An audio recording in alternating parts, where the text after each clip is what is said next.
Hello and welcome to our RV. Here is a tour of the garage. The garage is on the passenger side. This is the main storage area for outdoor stuff. First thing, these are the locks. If they're horizontal, it's locked. So to unlock it, you want to go vertical. Vertical. Lift straight up. There's a clip right here. Just flip that out. That'll sit right in there and that'll keep it up. So looking at the contents of the garage, starting from left to right, so we have a small cooler, propane, there's some citronella and some lamps for the citronella. These back here are skid plates. If for whatever reason you get stuck in some mud or sand, you can use those two plates to basically create some traction to get yourself out. That is the inflatable kayak pump there. Here's the solo stove. The small solo stove, which could be used on a tabletop, is inside of it. So this is the main one here.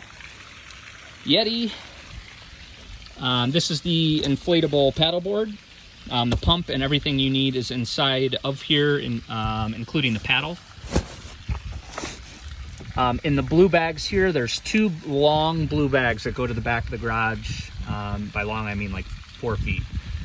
They have all of the wood and fabric for the hammock chairs, which ultimately go back here. I'll have the hammocks set up for you.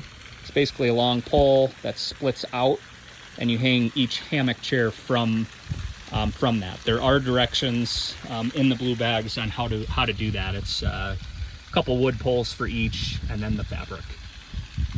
6-foot plastic table, good for putting the solo stove on or making dinner, making meals, or if you don't have a picnic table on site.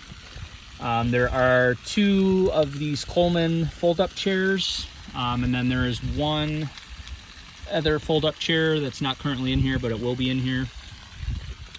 Way in the back there, you can barely see it. It's that silverish aluminum colored fabric.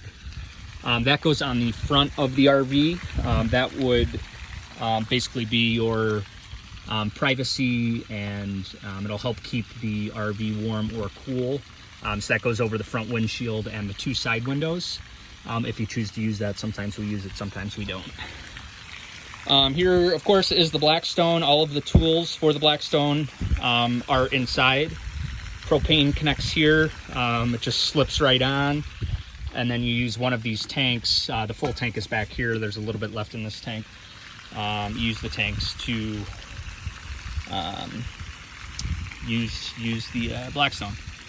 Here's your freshwater line hose. This is for freshwater only when filling water in your tanks, or if you're connected to city water or campground water, use this hose. There's also a filter. It's a blue filter. It's about 1 foot long. It's about this wide. That is also that'll be in here as well. So you'll have that to filter your water. Most water sources are completely fine to drink the water, especially once it's going through that filter. Basic toolbox here. If you do need any basic tools, hopefully you don't, but if you do, all sorts of tools in there. We have some drills, says baseball cards here, but drills, other tools in there if needed. Little camp cooker, kind of a cool little tool. You can put really whatever you want in there and cook it over a fire. And randomly, some additional citronella candles. That'll finish the tour for this. I will show you the inverter, but I'll do that in a separate video.